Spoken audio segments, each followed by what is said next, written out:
Hello everyone, welcome back to my channel. आज हम लोग पढ़ेंगे यूनिट 5 का हमारा लास्ट टॉपिक जो है अर्थ प्रेशर। इसके बाद हम लोग यूनिट 4 स्टार्ट करेंगे। उसमें हम लोग different type of construction, pavement construction के बारे में जानेंगे। कितने टाइप आपके क्या क्या कंपोनेंट्स होते हैं उसमें, और उनके आपको टेस्ट क्या होते हैं और किस तरह से कंपोनेंट्स का कंस्ट्रक्शन होता है। ये सारी चीजें हम लोग पढ़ेंगे यूनिट 4 में, इसके बाद वाले क्लास में। तो आज का जो हमारा टॉपिक है वो है अर्थ प्रेशर। अर्थ प्रेशर क्या होता है पहले हम लोग ये समझ लेते हैं। उसके बाद ये कितने टाइप्स के होते हैं, किस तरह से एक्ट करते हैं, और हम लोग इसको हाईवे इंजीनियरिंग में क्यों पढ़ रहे हैं, ये हम लोगों का जानना जरूरी है। क्योंकि अब अर्थ प्रेशर सॉइल मैकेनिक्स का या फिर जियोटेक्निकल इंजीनियरिंग का आपका पार्ट होता है। उसमें आप इसको बहुत ही डिटेल में पढ़ेंगे, इसके एनालिसिस पढ़ेंगे कि ये किस तरह से हम लोग इसका प्रेशर कैलकुलेट करते हैं और ये किस तरह से आगे जो भी स्ट्रक्चर पे ये एक्ट करता है तो वो किस तरह से डिजाइन होता है। बट अभी आपका पर्पस होगा कि सिर्फ आपको जानना कि अर्थ प्रेशर क्या होता है, और हम जब रोड में कंस्ट्रक्ट कर रहे होंगे तो वहां पे किस किस जगहों पे आपको ये एक्ट करेगा और उसके लिए आपको क्या मेजर्स लेने होंगे, ये जानना आपको जरूरी है। इसलिए आपका ये टॉपिक आपके सिलेबस में है। अब अर्थ प्रेशर क्या होता है, जैसे वाटर की टेंडेंसी होती है कि वो इसको आप अगर स्प्रेड करेंगे तो वो जिस भी ऑब्जेक्ट में आप उसको प्लेस करेंगे वो उसका शेप ले लेता है, उसका कोई अपना डेफिनेट शेप नहीं होता है। उसी तरह का सिमिलर कुछ कॉन्सेप्ट सॉइल के साथ भी है। सॉइल अगर अपना नॉर्मल उसका अगर स्लोप जो उसका रिटेन स्लोप है अगर वो उसको मेंटेन कर रहा है तो फिर उसका शेप वही है जो वो मेंटेन कर रहा है। जैसे कि अगर आपका ये हिल है तो ये इसका नेचुरल स्लोप है, तो अगर आप इसको कोई छेड़छाड़ नहीं करेंगे तो सॉइल अपना जो ये पोजीशन है इसका वो इसमें एज इट इज ही रहता है। बट अगर आप इसमें फॉर एग्जांपल यहां से कुछ इस तरह से कट कर देंगे तो आप इसका जो नॉर्मल स्लोप है अगर आप उसको थोड़ा ऑल्टर करेंगे तो फिर आपका सॉइल में टेंडेंसी होता है वाटर के जैसा ही कि उसका अगर नेचुरल स्लोप को ऑल्टर किया गया तो वो भी आपको स्प्रेड आउट होता है। अब स्प्रेड आउट होता है तो उसको स्प्रेड होने के लिए जैसे यहाँ पे सारा आपको कांस्टेंट आपको एट रेस्ट माना जाएगा सॉइल, लेकिन यहाँ वाले पोजीशन पे जहां पे आप इसका ऑल्टर किए थे तो वहां पे ये वाला अगर उसका सफिशिएंट हाइट उसको मिल गया कि इसमें प्रेशर डेवलप होने के लिए तो वो प्रेशर में डेवलप होगा कि कुछ यहाँ तक आएगा, फिर इसके बाद भी ये स्टॉप नहीं होगा, फिर ये कुछ यहाँ तक पहुंचेगा और इवेंचुअली वो अपना नॉर्मल स्लोप को मेंटेन कर लेता है। तो ये जो आपका पर्पस होता है कि जैसे आपने अगर यहाँ पे एक्सकेवेशन किया और आपने यहाँ पे नॉर्मल अगर एक स्लोप को आपने ऑल्टर किया तो इसका पर्पस है क्योंकि आप यहाँ पे कुछ कंस्ट्रक्शन करना चाहते हैं। तो आप अर्थ प्रेशर हाईवे इंजीनियरिंग में इसलिए पढ़ रहे हैं क्योंकि हम लोग इसके बाद जो एक यूनिट पढ़ने वाले, जो यूनिट 5 के बाद जो यूनिट 6 आपका आता है वो होता है हिल रोड्स।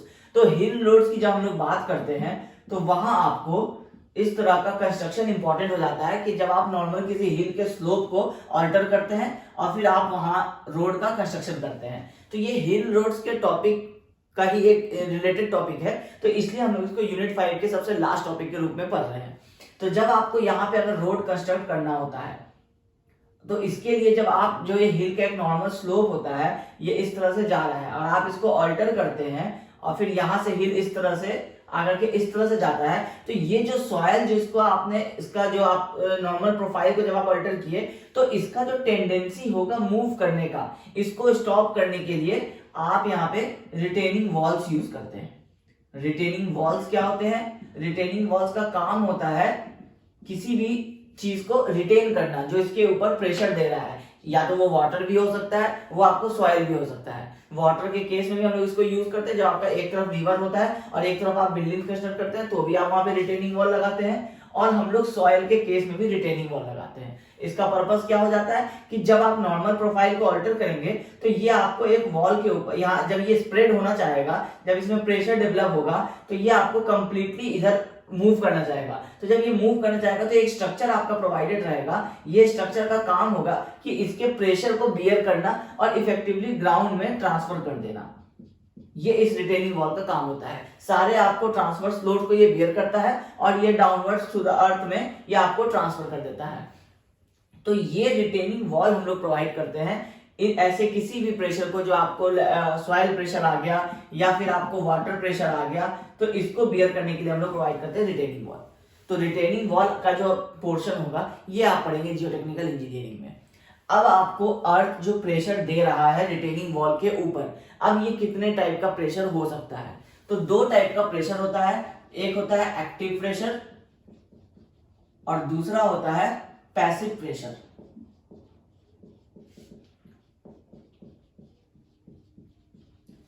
अब ये तो हो गया आपको दो टाइप्स का प्रेशर, ये तो हो गया टाइप्स। अब इसके अलावा एक कंडीशन होता है, वो कंडीशन होता है earth pressure at rest. Earth pressure at rest.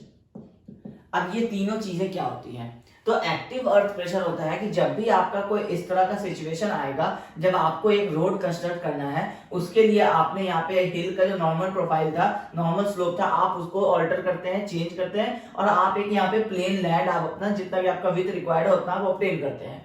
तो उसके बाद जब आप एक रिटेनिंग वॉल प्रोवाइड करते हैं, ताकि इस जब जिस तरह से सॉइल का जो टेंडेंसी है, जब वो मूव करना चाहेगा, तो जब आप उसके मूवमेंट को रिस्ट्रिक्ट करेंगे तो एक प्रेशर डेवलप होगा। अब दो चीजें होती है, एक होता है मूवमेंट और दूसरा होता है प्रेशर। तो अगर आप इसके मूवमेंट को फ्री रखेंगे तो प्रेशर कितना हो जाएगा? 0 हो जाएगा। अगर आप इसके मूवमेंट को रेस्ट्रिक्ट करेंगे तो प्रेशर कितना हो जाएगा? हाई हो जाएगा, क्योंकि फिर आपको कंप्लीट प्रेशर ही रहेगा। जब मूवमेंट स्टॉप हो जाएगा तो वो प्रेशर देगा। तो जो स्ट्रक्चर, चाहे तो रिटेनिंग वॉल यूज करते हैं, कई बार आप शीट पाइल्स यूज करते हैं। शीट पाइल्स आपने पढ़ा होगा जब आप बिल्डिंग कंस्ट्रक्शन सब्जेक्ट पढ़ रहे होंगे, तो उसमें आप एक्सकेवेशन टॉपिक जब पढ़े होंगे, तो उसमें जब आपने पढ़ा होगा कि जब आप एक एक्सकेवेशन करते हैं, जो जनरली जब आपका 3 मीटर से ज्यादा का होता है, तो ऐसे केसेस में जब आपको यहाँ पे कुछ इफेक्टिव कुछ काम करना है, कुछ आपका पाइप लेइंग होगा या कोई भी इंपॉर्टेंट काम होगा, तो ऐसे केसेस में जो यहाँ लोग काम कर रहे होंगे, और अगर ये 3 मीटर या 4 मीटर का अगर एक्सकेवेट किया गया है और स्पेस अवेलेबल नहीं होने के कारण इस तरह से अगर आप एक्सकेवेट नहीं करते हैं, अगर आपने डायरेक्ट एक्सकेवेशन किया है, तो वैसे केसेस में ये सॉइल की भी जैसे टेंडेंसी, अभी हम लोग बात कर रहे थे कि सॉइल की टेंडेंसी होती है कि अगर उसको हाइट ज्यादा मिलता है तो उसमें एक प्रेशर डेवलप होता है। जितना हाइट इंक्रीज होगा उतना प्रेशर डेवलप होता जाएगा। तो ये क्या करेगा? इसमें टेंडेंसी होगा कि ये आपको मूव करेगा, तो मूव करेगा तो ये कुछ यहाँ आकर के फिल हो जाएगा, तो ये डेंजरस होगा। तो इसको अवॉइड करने के लिए आप पढ़े होंगे कि एक शीट पाइल का हम लोग यूज करते हैं जब आप इस तरह के एक्सकेवेशन के बारे में पढ़ रहे होंगे। तो ये शीट पाइल का काम भी यही होता है, जो रिटेनिंग वॉल का होता है, ये आपको सारे लोड्स को बियर करता है। इसका थिकनेस और इसका जो हाइट और विड्थ होता है, ये डिजाइन किया जाता है, इसके हिसाब से आपका जितना थिक रिक्वायर्ड होता है उतना शीट पाइल, ये शीट पाइल होता है, तो इसको आप प्रोवाइड करते हैं। तो इससे आपका स्ट्रक्चर जो है वो टेम्पोररी बेसिस पे आपको रिटेन हो जाता है। तो उतने जितने टेम्पोररी बेसिस पे, जैसे अगर 10 दिन के लिए आपने रिटेन किया, तो उतने में आपको यहाँ काम कंप्लीट करके फिर आप बाहर आ जाएंगे और ये वापस बैकफिलिंग हो जाएगा, फिर आपका शीट पाइल का काम खत्म हो जाएगा, आप इसको रिमूव कर लेंगे। बट रिटेनिंग वॉल के केस में ऐसा नहीं होता। रिटेनिंग वॉल आपको परमानेंट स्ट्रक्चर होते हैं, ये आपको टेम्पोररी एंड परमानेंट दोनों हो सकते हैं, टेम्पोररी या परमानेंट, डिपेंड करता है कंडीशन और सिचुएशन पे, लेकिन ये रिटेनिंग वॉल आपको हमेशा परमानेंट ही होंगे। ठीक है, एक बार ये कंस्ट्रक्ट हो गया तो फिर आप इसको रिमूव नहीं कर सकते हैं। ठीक है, तो अब आपको दो टाइप का प्रेशर होता है, एक्टिव प्रेशर और पैसिव प्रेशर। तो ये आपको दोनों जो है ये टाइप्स ऑफ अर्थ प्रेशर है। तो अब एक्टिव अर्थ प्रेशर और पैसिव अर्थ प्रेशर क्या होता है ये जानना जरूरी है। तो जब भी आपका इस तरह का कंडीशन होगा जिसमें आपका सॉइल का प्रेशर लग रहा है, तो जब सॉइल का प्रेशर लगेगा और आपका सॉइल का मूवमेंट रिस्ट्रिक्ट हो रहा है, तो आपको इसके रिटेनिंग वॉल के ऊपर क्या हो रहा है? प्रेशर लग रहा है। तो ऐसा प्रेशर जब वो रिटेनिंग वॉल को सॉइल से अवे मूव करेगा इस डायरेक्शन में, जब आपको वॉल के ऊपर प्रेशर लगेगा, और अगर आपका वॉल सफिशिएंटली अगर आपका डिजाइन नहीं होगा, या फिर आपका वॉल में अगर आपका मूवमेंट होगा, क्योंकि ग्राउंड का आपने जो डेप्थ ऑफ फाउंडेशन है वो अगर आप सफिशिएंटली प्रोवाइड नहीं करते हैं, या यहाँ पे लूज सॉइल है, तो इसमें मूवमेंट होने लगेगा। तो जब ये इस तरह का मूवमेंट करने की टेंडेंसी देगा, जरूरी नहीं है कि मूवमेंट आपको हो जाए, लेकिन वो जो टेंडेंसी देगा, जो वॉल के अंदर एक इंटरनल प्रेशर डेवलप होगा away from the soil move करने के लिए, तो जो इस तरफ से जो आपका प्रेशर लगेगा वो कहलाएगा आपका active earth pressure. Active earth pressure. Active का मतलब आपको ये ध्यान रखना है कि जो आपको नॉर्मल केस आप जैसा इमेजिन करते हैं कि आपने सॉइल को कट किया, वहां पे आप रिटेनिंग वॉल प्रोवाइड किए, तो वो वॉल को प्रेशर देगा, और प्रेशर देगा तो वॉल मूव करना चाहेगा। तो वॉल क्योंकि सफिशिएंटली आपको डिजाइन है, इसका थिकनेस, इसका डेप्थ, सारी चीज सफिशिएंटली प्रोवाइडेड है, तो ये मूव करेगा नहीं। बट इसमें जो प्रेशर लगेगा तो इसमें इंटरनली एक प्रेशर डेवलप होगा मूव करने के लिए, किस डायरेक्शन से? जिधर से सॉइल आपको प्रेशर दे रहा है, जिधर maximum height of the soil है वो जो प्रेशर दे रहा है, तो आपको ये मूव करेगा। तो वैसा प्रेशर जब सॉइल देगा रिटेनिंग वॉल पे, तो वो कहलाएगा एक्टिव अर्थ प्रेशर। लेकिन अब आप ये देखेंगे कि जब आप इधर आपका सॉइल है, ठीक है, तो इधर भी आप देखेंगे कि इधर आप अगर आप रोड कंस्ट्रक्ट कर रहे हैं, तो ये रोड कंस्ट्रक्ट करने का मतलब है कि इस रोड और इंक्लूडिंग इसके सारा ये जो पोर्शन है ये भी आपका अर्थ सरफेस है। तो अब इधर आपका एक कंप्लीट अर्थ सरफेस था, ये एक प्रेशर दे रहा था, लेकिन इधर भी आपका एक अर्थ सरफेस है जो कि आपको उस कंप्लीट हाइट का नहीं है बट कुछ उससे रिड्यूस हाइट का है। तो ये भी आपको क्या करेगा, एक रिटेनिंग वॉल पे बॉटम की तरफ आपको एक प्रेशर देगा। तो ये जो प्रेशर देगा ये रिटेनिंग वॉल को अंदर की तरफ कंप्रेस करने की कोशिश करेगा। एक ये आपको बाहर की तरफ पुश करेगा, ये आपको टुवर्ड्स द सॉइल आपको पुश करेगा। तो टुवर्ड्स द सॉइल पुश करेगा तो वैसा प्रेशर कहलाता है आपका passive earth pressure. Passive earth pressure, ठीक है। जो आपको away from the soil move कराता है वो आपको कहलाता है एक्टिव अर्थ प्रेशर, और जो आपको टुवर्ड्स द सॉइल मूव कराता है जिससे आपको सॉइल में कॉम्प्रेसिव फोर्स लगता है तो वो कहलाता है आपको पैसिव अर्थ प्रेशर। अब ये कैसे होगा, जब आपका एक्टिव अर्थ प्रेशर आपका मान लीजिए ये हाइट आपका अगर 4 मीटर है और ये वाला हाइट जो है ये आपका अगर 1 मीटर है, तो ये 4 मीटर का जब आपको सॉइल प्रेशर दे रहा है तो इसके काउंटर में 1 मीटर का सॉइल प्रेशर देगा और ये वॉल अंदर की तरफ मूव कर जाएगा। ऐसा कैसे हो सकता है, क्योंकि अगर आपका सारे कंपोनेंट्स को अगर हम लोग सेम माने, क्योंकि अगर यूनिट वेट की अगर हम लोग बात करें गामा आपको सॉइल का, तो ये अगर गामा एस आपको इधर भी है तो गामा एस आपको इधर भी है। हाइट आपको इधर 4 मीटर है h, तो यहाँ पे आपको h इक्वल टू 1 मीटर है, तो इनफैक्ट आपको यही चीज कम है। तो किसी भी केस में पैसिव अर्थ प्रेशर आपका किस तरह आपको वॉल पे वापस एक कॉम्प्रेसिव फोर्स देगा, ऐसा कि आपको एक्टिव जो है वो लेस देन पैसिव हो जाएगा। ये वॉल अंदर की तरफ कब मूव करेगा, जब आपका पैसिव प्रेशर ज्यादा हो जाएगा एक्टिव प्रेशर से। तो अब ये केस कब होता है, एक तो हम लोग अभी ये चीज समझेंगे, ठीक है। और दूसरा आपको अब इसके बाद पहले हम लोग बात करते हैं अर्थ प्रेशर एट रेस्ट क्या होता है। कि ये तो हुआ कि जब आपका एक्टिव अर्थ प्रेशर हुआ कि आपको towards the away from the soil आपको मूव करा रहा है, पैसिव अर्थ प्रेशर हुआ कि towards the inside of the soil आपको कंप्रेस कर रहा है और मूव करा रहा है। अब अर्थ प्रेशर एट रेस्ट होता है कि जब आपका जो स्ट्रक्चर है, जैसे ये रिटेनिंग वॉल है, सारा प्रेशर तो अभी इस रिटेनिंग वॉल के ऊपर ही लग रहा है, एक्टिव वाला भी पैसिव वाला भी। तो ऐसा कंडीशन जब इस रिटेनिंग वॉल पे कोई प्रेशर नहीं लगेगा वो केस कहलाएगा आपको अर्थ प्रेशर एट रेस्ट। अब ये कैसे होगा, तो आप एग्जांपल लीजिए कि जैसे अगर आप एक खाली मैदान में आप जब एक खूंटा गाड़ते हैं तो आपका ग्राउंड कंडीशन क्या होता है, ये एक आपका ग्राउंड है और इसमें आप एक इस तरह से आप एक खूंटा ग्राउंड में आप हथौड़े से किसी चीज से प्रेस करके आप गाड़ देते हैं। तो आप इधर भी देखेंगे तो ये हाइट जितना होगा उतना ही ये वाला हाइट भी होगा। तो ऐसे केसेस में जब इधर से एक प्रेशर लगेगा तो इधर से भी आपको एक प्रेशर लगेगा, तो दोनों प्रेशर इस तरह से लगेगा कि ये आपको इस जो आपका खूंटा गड़ा हुआ है इसमें आपको कोई प्रेशर फील नहीं होगा, क्योंकि ये वाला प्रेशर अगर आपको 10 न्यूटन का है तो ये भी प्रेशर आपको 10 न्यूटन का है, ये भी एक दूसरे को नलिफाई करता है, क्योंकि गामा ऑफ सॉइल यहाँ भी सेम है, गामा ऑफ सॉइल यहाँ भी सेम है, हाइट यहाँ पे भी एच है, हाइट यहाँ पे भी एच है, तो इसमें जो प्रेशर आएगा वो दोनों साइड से नलिफाई करेगा एक दूसरे को।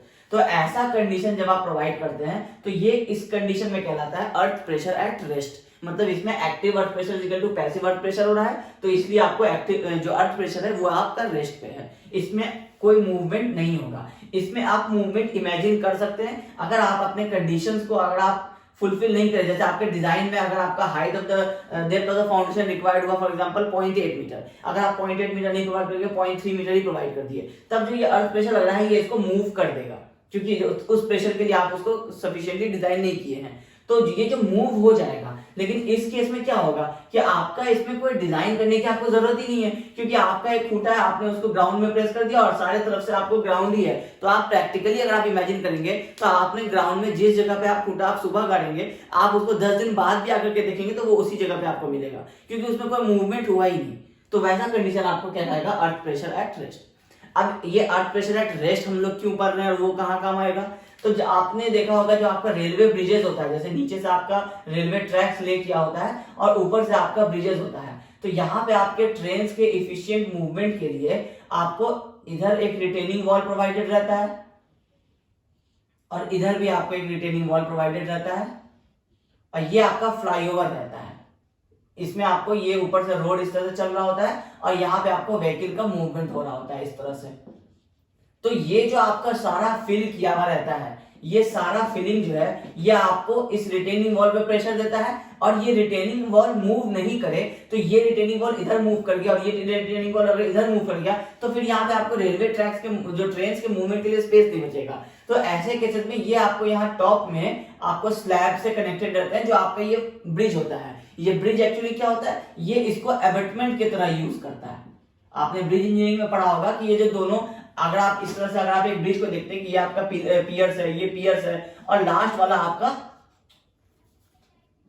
ये आपका अबैटमेंट होता है, ये आपका कंटिन्यूस अगर इस तरह से ब्रिज जा रहा है, ये बीच के आपके पियर्स हैं, तो ये आपका लास्ट वाला जो होता है ये आपका कहलाता है अबैटमेंट।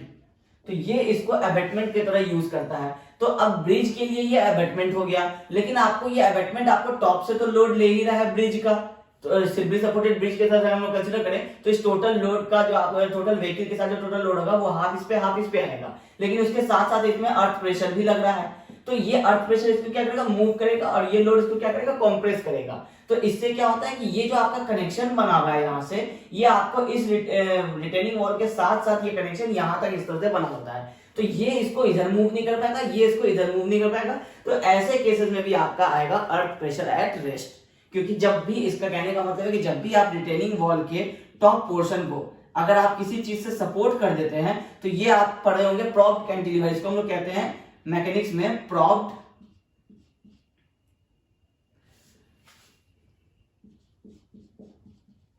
कैंटिलीवर।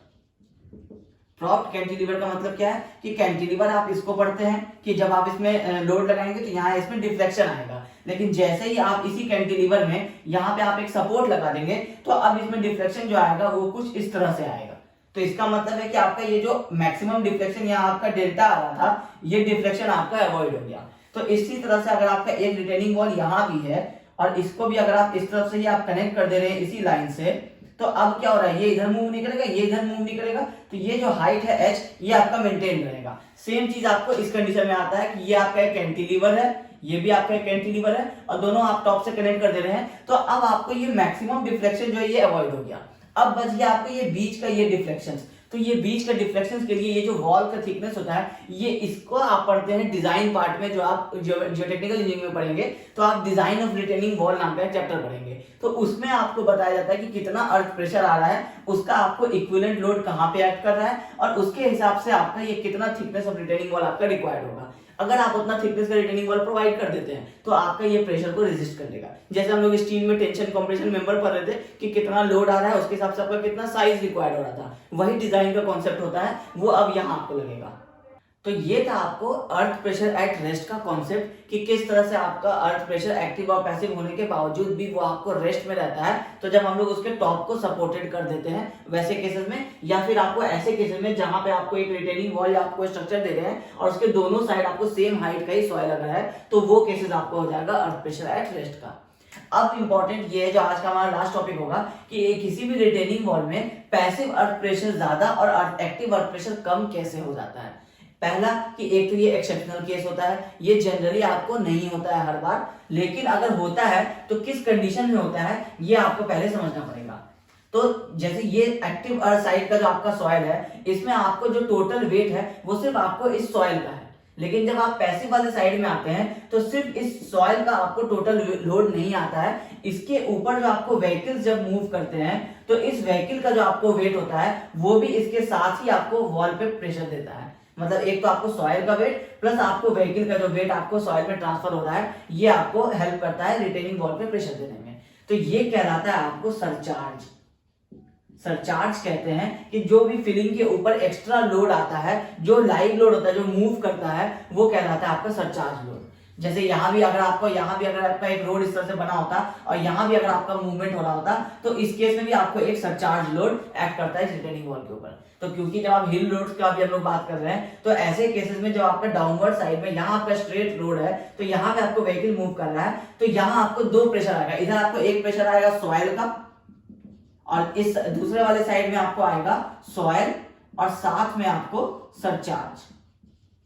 ठीक है, तो आपको पहला कि सॉइल का आपको प्रेशर निकालना आना चाहिए, दूसरा कि आपको सरचार्ज का प्रेशर निकालना आना चाहिए। लेकिन ये सारी जो चीजें हैं, सरचार्ज तो आपको व्हीकल का लोड होता है टोटल, लेकिन आपको जो ये सॉइल का जो वेट होता है ये डिपेंड करता है आपको एंगल ऑफ रिपोज पे।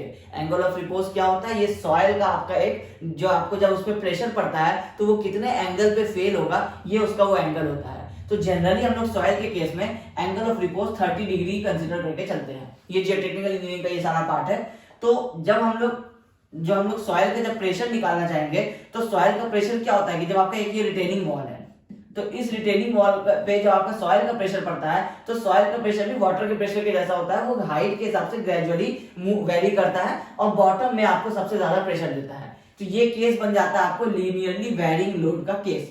इसमें आपको इनिशियली जो आपका 0 पॉइंट है, जहां से आपको प्रेशर पड़ना शुरू हुआ था, वहां पे आपको 0 प्रेशर होता है और ग्रेजुअली जैसे जैसे आप नीचे की तरफ आएंगे वैसे वैसे आपका प्रेशर इंटेंसिटी इंक्रीज होता चला जाता है। तो जब हम लोग सॉइल की बात कर रहे हैं तो हम लोग यूनिट वेट ऑफ सॉइल की बात करेंगे और हम लोग इस हाइट h की बात करेंगे। तो यूनिट वेट ऑफ सॉइल जो है वो आपका ये हम लोग कंसिडर करते हैं और ये आपका हाइट होता है। तो अगर हम लोगों को टोटल प्रेशर निकालना है इस वेरिंग लोड का, तो हम लोग क्या करेंगे, इसका एरिया निकालेंगे इस ट्रायंगल का। तो एरिया ऑफ ट्रायंगल निकाल लेंगे तो इससे हम लोगों को मिल जाएगा कि इसका जो h/3 हाइट होगा, इस h/3 हाइट पे कितना प्रेशर आपको सॉइल की वजह से लग रहा है।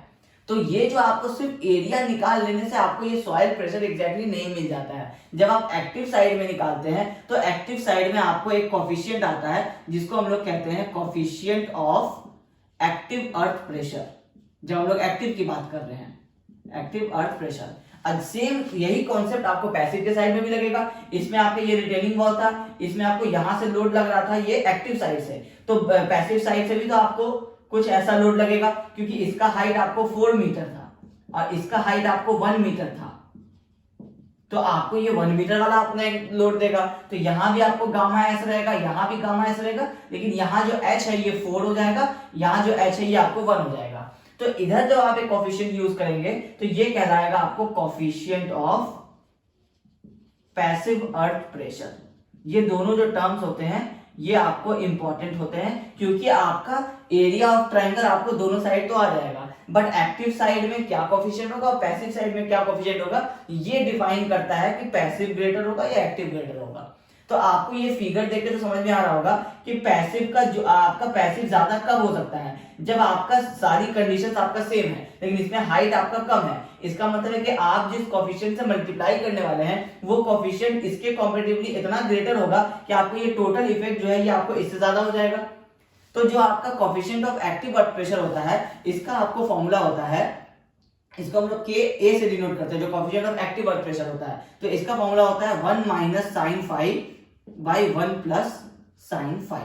अब फाई आपको पता है कि एंगल ऑफ रिपोज है जिसको हम लोग 30 डिग्री लेते हैं। तो sin phi में जब आप 30 डिग्री पुट करेंगे तो sin phi कितना हो जाएगा, sin 30 1/2 हो जाएगा। तो 1 - 1/2 मतलब 0.5 और बॉटम में 1 + sin phi मतलब 1 + 0.5 हो जाएगा। तो ये हो जाएगा 1.5। तो 0.5 by 1.5 कितना हो जाएगा 1/3, जिसको आप 0.33 लिख सकते हैं। अब जब आप लोग पैसिव प्रेशर की बात करते हैं तो इसमें भी सेम फॉर्मूला, लेकिन इसमें जो फॉर्मूला आता है वो इसका आपको रिवर्स आता है। तो इसमें फॉर्मूला हो जाता है 1 + sin phi divided by 1 - sin phi। तो हम लोग ऐसा भी कह सकते हैं कि जब हम लोग एक्टिव अर्थ प्रेशर का कोफिशिएंट मिल गया है तो हम लोग अगर इसका रेसिप्रोकल ले लें तो ये आपको पैसिव अर्थ प्रेशर का कोफिशिएंट हो जाएगा, बट फॉर्मूला आपका ये होगा 1 + sin phi by 1 - sin phi। तो इसमें जब आप पुट करेंगे 30 डिग्री तो ये हो जाएगा 1.5 डिवाइडेड बाई 0.5, तो ये हो जाएगा आपको 3। तो एक्टिव अर्थ प्रेशर आप देखेंगे कि सेम 30 डिग्री के लिए 0.33 हो रहा था और पैसिव अर्थ प्रेशर की बात करेंगे तो ये आपका 3 हो जाएगा। तो इस तरह से आपको जब आप इसका एरिया निकालेंगे तो ये हो जाएगा 1/2 into gamma into h square, sorry 1/2 into gamma into h, ये आपको एरिया हो जाएगा। अब मल्टीप्लाइड बाई ये आपको Ka मल्टीप्लाई होगा जब आप एक्टिव अर्थ प्रेशर में निकालेंगे। लेकिन सेम जब आप पैसिव अर्थ प्रेशर में निकालेंगे तो ये 1/2 into gamma into h into coefficient of passive pressure से मल्टीप्लाई हो जाएगा। तो आपको यहाँ अगर वैल्यू हम लोग अगर इमेजिन कर ले कि ये 20 है और ये आपका 4 है, तो ये केस में ये क्या हो जाएगा 1/2 into 20 into 4 into active earth pressure 30 degree के लिए 0.33 है, और इस केस में कितना हो जाएगा 1/2 इंटू 20 इंटू ये हाइट 1 मीटर हम लोग एज्यूम कर रहे थे और यहाँ 3 है, तो ये आपको हो जाएगा 40 इंटू 0.33, तो ये आपको अप्रॉक्स 12 पॉइंट समथिंग हो जाएगा, और ये हो जाएगा आपको 10 इंटू 3 ये आपको 30 हो जाएगा। तो आप ये देखेंगे कि यहाँ पे आपको पैसिव प्रेशर जो है ये 1 मीटर हाइट के लिए और यहाँ 4 मीटर हाइट था, लेकिन एक्टिव अर्थ प्रेशर जो है ये आपको रिड्यूस हो गया है 12 पे और पैसिव अर्थ प्रेशर जो है ये आपका 30 हो गया है। इसका मतलब है कि आपका पैसिव अर्थ प्रेशर इस केस में गवर्न कर रहा है। प्लस अभी इसके साथ आपको ये जो लोड है आपका व्हीकल का, ये जो आपको एक सरचार्ज लोड देगा, ये सरचार्ज लोड आपको एक यूडीएल की तरह से वॉल पे एक्ट करता है। तो इसका मतलब है कि आपका इस लोड के अलावा आपको एक यूडीएल का लोड भी लेना है, जो व्हीकल के लोड मल्टीप्लाइड बाई आपका जो coefficient of passive work pressure होगा, तो वो भी आपको 3 से मल्टीप्लाई होगा। अगर 5 किलोन्यूटन का व्हीकल है तो वो भी आपको 3 से मल्टीप्लाई हो जाएगा, तो ये आपको 15 किलोन्यूटन का पैसिव वर्क प्रेशर देगा। तो ये सारी चीजों को ऐड करते हैं तो पैसिव आपका कई बार ज्यादा हो जाता है, वो आपको कैलकुलेट करना पड़ता है, तो उसके हिसाब से आपका वॉल जो है वो इनसाइड मूव करता है, तो उसके हिसाब से वॉल का थिकनेस जो है वो इधर वाले प्रेशर के हिसाब से डिसाइड होगा, इधर वाले प्रेशर के हिसाब से डिसाइड नहीं होगा। तो ये टोटल कॉन्सेप्ट है जो आपका रिटेनिंग वॉल्स पे लगता है। यही रिटेनिंग वॉल्स आप यूज करते हैं हिल लोड्स के केस में। एक तो आप ये लगाते हैं जब आपका टोटल अर्थ को आप रोड पे आने से रोकते हैं, और दूसरा आप यहाँ यूज करते हैं जब आप इस पे व्हीकल का लोड आ रहा है, ये इधर जा रहा है तो ये इधर भी तो जाएगा, तो जब ये इधर जाएगा तो इस वाले वॉल के लिए ये एक्टिव प्रेशर हो जाएगा, और इधर जो आपको जब डाउन की तरफ जाएगा तो ये आपको पैसिव अर्थ प्रेशर इस केस में हो जाएगा। मतलब यही प्रेशर आपको इस वॉल के लिए पैसिव अर्थ प्रेशर था, लेकिन यही प्रेशर इस वाले वॉल के लिए एक्टिव अर्थ प्रेशर हो जाएगा। तो इस तरह से आपको ये सारे वॉल्स जो है ये डिजाइन होते हैं। तो ये होता है आपका अर्थ प्रेशर का कॉन्सेप्ट। आपके सिलेबस के अकॉर्डिंग हम लोग बात करें तो ये इतना सारा ये कैलकुलेशन वाला पार्ट आपके सिलेबस में नहीं होना चाहिए, ये आपके सिर्फ अंडरस्टैंडिंग के लिए था कि passive earth pressure active earth pressure से ज्यादा कब हो जाता है। आपके सिलेबस के अकॉर्डिंग पूछ सकता है कि अर्थ प्रेशर क्या होता है, कितने टाइप्स के अर्थ प्रेशर होते हैं, तो आपको उसमें ये दोनों टाइप्स और ये आपको कंडीशन, ये तीनों ही आपको एक्सप्लेन करना पड़ेगा। ये दोनों केसेस को आपको थ्योरी आपको डायग्राम के साथ समझाना पड़ेगा कि कौन सा एक्टिव अर्थ प्रेशर है, कौन सा पैसिव अर्थ प्रेशर है, और अर्थ प्रेशर एट रेस्ट आपका कब हो सकता है। इससे बियॉन्ड आपका और कोई चीज नहीं होगा आपके सिलेबस के अकॉर्डिंग। तो ये था आपको अर्थ प्रेशर का टोटल कॉन्सेप्ट। नेक्स्ट क्लास में हम लोग मूव करेंगे यूनिट 4 की तरफ, जो है हमारा रोड कंस्ट्रक्शन से रिलेटेड टॉपिक है जिसमें। तो आई होप आपको आज के इस वीडियो में सारी चीजें समझ में आ गई होंगी। तो अगर ये वीडियो आपको पसंद आया तो इस वीडियो को जरूर लाइक कीजिएगा और मेरे चैनल को सब्सक्राइब कीजिएगा। Thank you.